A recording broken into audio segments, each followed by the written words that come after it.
Yeah, I'm Kelley Griswold, and I'm a 1977 Auburn graduate. And after 26 years in the Army and then another 10 years in public service with the Defense Department, I decided to retire to my dream home here in Auburn, Alabama. So my wife and I purchased a home on North College Street in a historic district, invested quite a bit of resources in that to make it right and ready to go for another 100 years.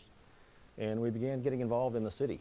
And so we started going to city councils and planning commission meetings, and it got to the point where it didn't seem like the average citizen really had a voice in Auburn. So although Auburn has fantastic, it's got super accomplishments and credentials and accolades lately, there are things that can be better, and one of those is listening to the people of Auburn. So what I really found was that citizens have an opportunity to get up and say their 10 minutes, or excuse me, just 5 minutes of conversation, and then they are asked to sit down. And it didn't seem like there was an awful lot of opportunity for the average citizen to get involved and have their opinions heard. So that's why my motto is restore trust.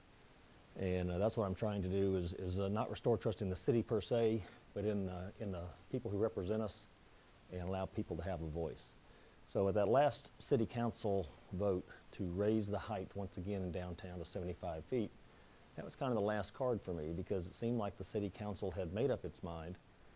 The decision had been made, a compromise at 65 feet had been discussed over and over again and was well settled. And then just before even the ink was dry, the city council came in and changed it once again.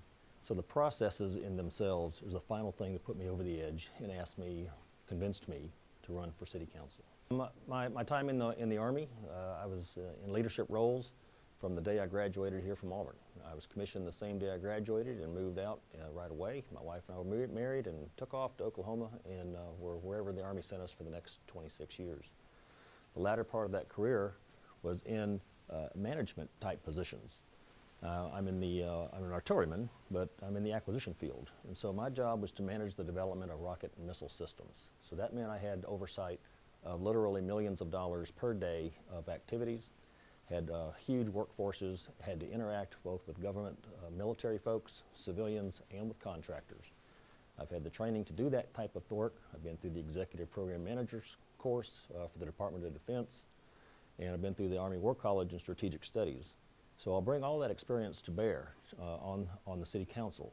So I think if I've managed those type of activities, I can work within the city, and also the level of collaboration that was required to bring our missile system to fruition is comparable in some respects to working with the other city council members to find solutions for the city of Auburn.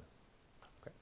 The businesses in Auburn, particularly the small businesses, need to find an advocate in the Chamber of Commerce, and they've done a good job of that, but we need to continue to do even more. We need to identify obstacles to their betterment, and once those are identified, work to eliminate those. We want to make sure that our local businesses stay competitive with those around us in other neighboring cities, as well as those that wish to come to Auburn. So when it comes time for businesses, I think we ought to be very careful on who we incentivize. I think we ought to incentivize those who are in industries that need to be plussed up. We need to incentivize businesses that need to be spruced up in terms of making them more attractive, because the small business is really the engine that drives our economic development in the city. As far as the larger commercial projects go, our Office of Economic Development has done a tremendous job in attracting major industries such as Briggs & Stratton and General Electric. I met with them just recently and learned more and more about their processes, and I have to admit they are very good at what they do. But we just need to make sure that the things that we bring to Auburn, both in the businesses and in industrial capacity, are good for the city of Auburn and not just for individuals or a particular corporation. The Auburn that people expect to see when they come back, the Auburn that I expected to see when I came back, and was really the small town atmosphere in a college town, surrounded by all kinds of vibrant activities. What we've seen lately is growth in the large box type apartment complexes that are basically student type apartments. You know, they're not built in such a way that they can accommodate young professionals. That's the kind of folks that we want to have downtown, living downtown, shopping downtown. So we need to find a mix in there somewhere or another and accommodate the various uses. You know, we now have a moratorium where there are no more purpose-built student apartments allowed in downtown, and that's a great thing. But as far as the rest of it goes, I think we need to continue the growth between Wright Street and Donahue. That area is prime for college-type activities. So that we need to make sure we don't focus on putting things that are inappropriate in the actual downtown, in the core of the city, but we still have to accommodate the addition and the growth of other activities as well. Well, I just want to make sure everybody understands that I'm doing this because I really want to do this for the people of Ward 2. I mean, Restore Trust is a common goal, but that's citywide. But as far as the actual ward goes, there are all kinds of needs. You know, Ward 2 is very, very diverse. It extends all the way up north of 280 on the up College Street.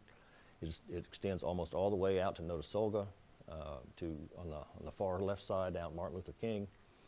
Has the Donahue corridor, which has become a tremendous area of growth, particularly there in the Farmville intersection.